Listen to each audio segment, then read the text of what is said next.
అందరికీ praise lord. దేవుని నామానికి మహిమ కలుగును గాక. ఈరోజు మేము కనిగిరిలో ప్రభు సభలో పాల్గొనడానికి దేవుడు కృప చూపించారు. సో కొంచెం టైం దొరికిందని ఒక ప్లేస్ని విజిట్ చేయడానికి వచ్చాం. ఈ కొండ ప్రాంతాన్ని చూస్తున్నప్పుడు చాలా సంతోషం అనిపిస్తుంది. ఎందుకంటే ప్రభు సృష్టి చాలా అమోఘమైనది. ఆయన ఆలోచన విధానం ఎంత గొప్పదో మన సృష్టిని చూసినప్పుడు అర్థమవుతూ ఉంటుంది. అంత గొప్ప ఆలోచన విధానం కలిగిన దేవాది దేవుడు మనల్ని చేయడం అది ఇంకా గొప్ప విషయం. అది కూడా నోటి మాటతో కాదు, ఆయన చేతులతో తన స్వరూపమందు మనల్ని చేయడానికి దేవుడు ఆశపడినందుకు నేను ప్రభుని ఎంతగానో మహింపరుస్తున్నాను. ఈ కొండలు చూసినప్పుడు మీకు ఏ రిఫరెన్స్ జ్ఞాపకం వస్తుందో కింద మీరు కామెంట్లో మెన్షన్ చేయండి.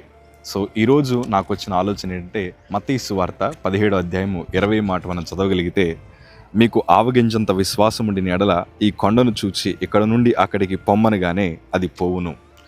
సో సాధారణంగా కొండలు అసలు కదలవు, కానీ దేవుడు దేంతో పోల్చారంటే విశ్వాసమును.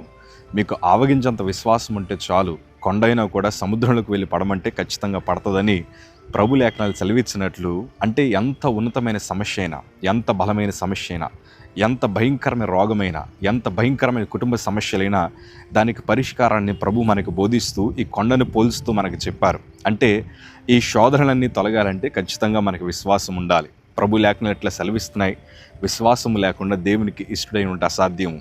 అలాగే అదే హెబ్రీయులకు రాసిన పత్రిక కూడా విశ్వాసం కోసం మాట్లాడుతుంటారు కదా. అయ్యా విశ్వాసము ద్వారా వారు అగ్ని బాణములను చల్లార్చిరి, విశ్వాసము ద్వారా రాధ్యములను జయించిరి, విశ్వాసము ద్వారా వారు బలహీనులుగా ఉన్నప్పుడు కూడా బలవంతులుగా మార్చబడ్డారు. అంటే విశ్వాసం ఎంత గొప్పదంటే అన్ని స్థితులు మార్చగలదు.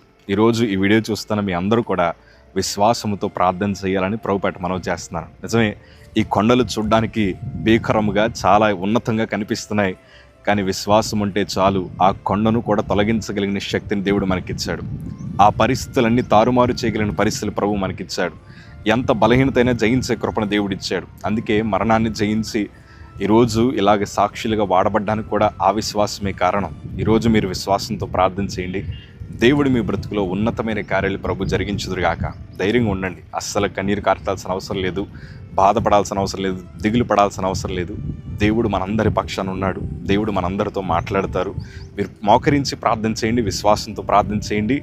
దేవుడు ఘనమైన విజయాలు మీ అందరికీ ప్రభు దయచేదురుగాక. ఆమేన్. Praise the lord.